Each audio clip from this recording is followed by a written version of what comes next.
Thursday, September the 6th. Lake level is 908.5, about the same as it was last week.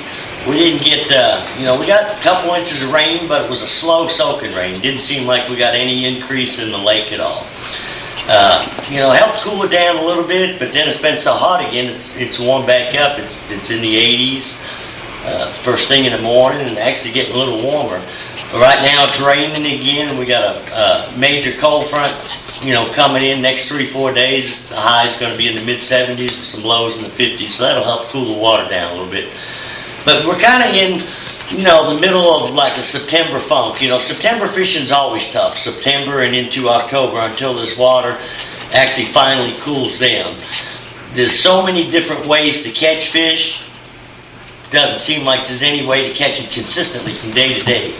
Bait seems to be the main thing.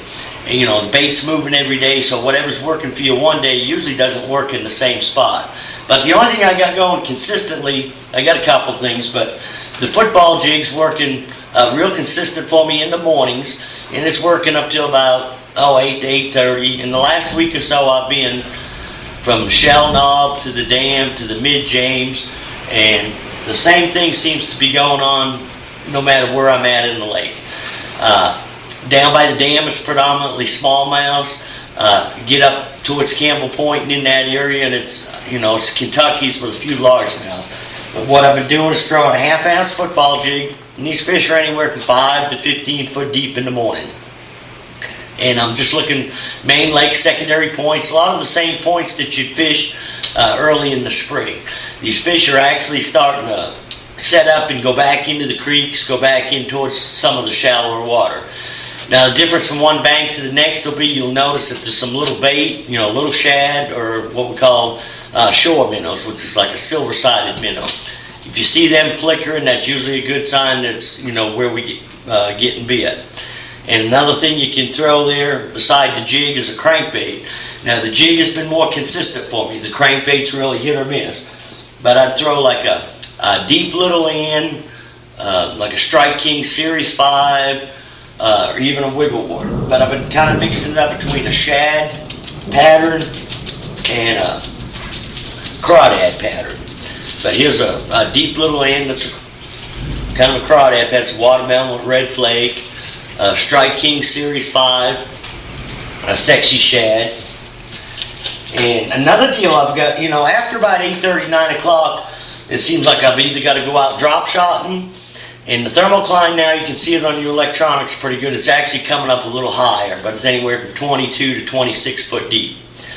A lot of the fish that I've been catching on the drop shot are 28 to 32 foot, either on the bottom or they're suspended up in the treetops. You can fish bluff ends that have got sunken trees. It may be 50, 60, 70 foot deep, but the trees will come up to about 30 foot. Also been catching some fish out of brush piles, and now that we're talking about brush piles, that seems to be a deal on a lot of these points that I'm fishing with the football jig. With the water being as low as it is, a lot of these brush piles that were set out there 25 foot, well, they're up in there in that 17, 18 foot range, where is the depth that I'm getting bit in the morning. So if you've got some points that got some brush piles in that 10 to 20 foot of water, that'd be a good place to try on the jig. But anyways, on the drop shot, I haven't been catching as many around the deeper docks suspended. They seem to be more over the timber and also out on the main lake flat gravel points.